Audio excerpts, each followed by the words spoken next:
What's up you guys, this is Rob from A Gay Guy Plays, and today on the Stance Spotlight, it's all about playing one-handed when we take a look at Vengeful Revenant. So it's been quite a while since the single sword category has gotten some love. The last time we visited, we were left with a stance that was a little bit too fast, and another that was a little bit too slow. Vengeful Revenant, however, with its wide cleaves, decent forward momentum, and ground slams, feels just right. And it's better because it's a rare drop-off of sentient conculists, which only spawn in the Roken Moon tileset, so while its acquisition may take a bit of effort, admittedly, it does offer the best of both worlds. Its first combo, Lone Vengeance, uses 4 basic attacks, starting with a crossbody cleave into a vertical downward slash, followed by a forward thrust, and closing it out with one final horizontal cleave. Now, to be honest with you, the combo is fairly meh. It's got some good cleaves, however the last 2 strikes don't give me any kind of rage boner or anything. However, it doesn't have any weird pauses and flows fairly well, so you can't hate it for being basic.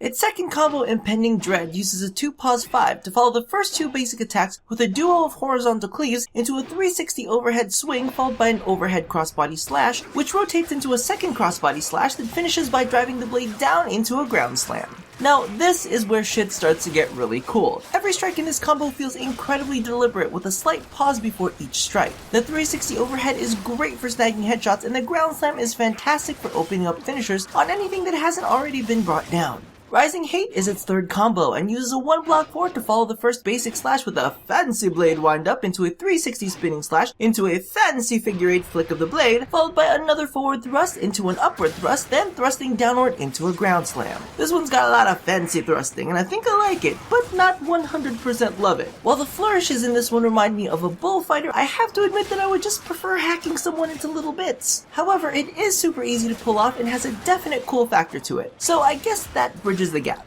Its fourth and final combo, Drowning Despair, uses a 2-forward-4 to follow the first 2 basic attacks with a 360 spinning blade and leg sweep into a front flip with a diagonal cleave into another front flip with a horizontal slash, finished off with one last rotating strike. Okay, so this I love, mainly because the 2 previous combos ended with a ground slam and tended to bring your hacking and slashing to an abrupt end. Especially with the way this is set up with a forward key press, it gives you the option to keep going instead of constantly locking yourself into an animation. So all in all, Vengeful Revenant is pretty solid, giving you good forward momentum combined with some really useful cleaves. In addition, 2 of the combos end in ground slams, which can be very handy at setting up targets for finishers. So regardless of whether you want to fluidly flow through the battlefield, or if you much prefer moves with a bit more weight behind them, this moveset definitely has you covered. Now, if I had to choose between the 3 existing sword stances, Vengeful Revenant would definitely be the winner. One of the things that I hadn't really touched on was animation times, and as compared to its predecessors, I have to say that even with full Berserker stacks, the combos on this are still fairly easy to direct. And while I love Iron Phoenix, once you've got your attack speed ramped up, it can become incredibly uncontrollable. Regardless, those are just my feels, so for those of you who have actually tried all 3, let me know which one wins it for you in the comments below. So thank you all for watching another episode of the Stance Spotlight. If you haven't already caught it, be sure to check out my previous episodes on Vulpine Mask and Defiled Snapdragon. Now, don't forget to do all the things that I ask you to at the end of every one of these, and as always, whether you like it fast or slow, stay tuned to watch me demonstrate more moves here at A Gay Guy Plays.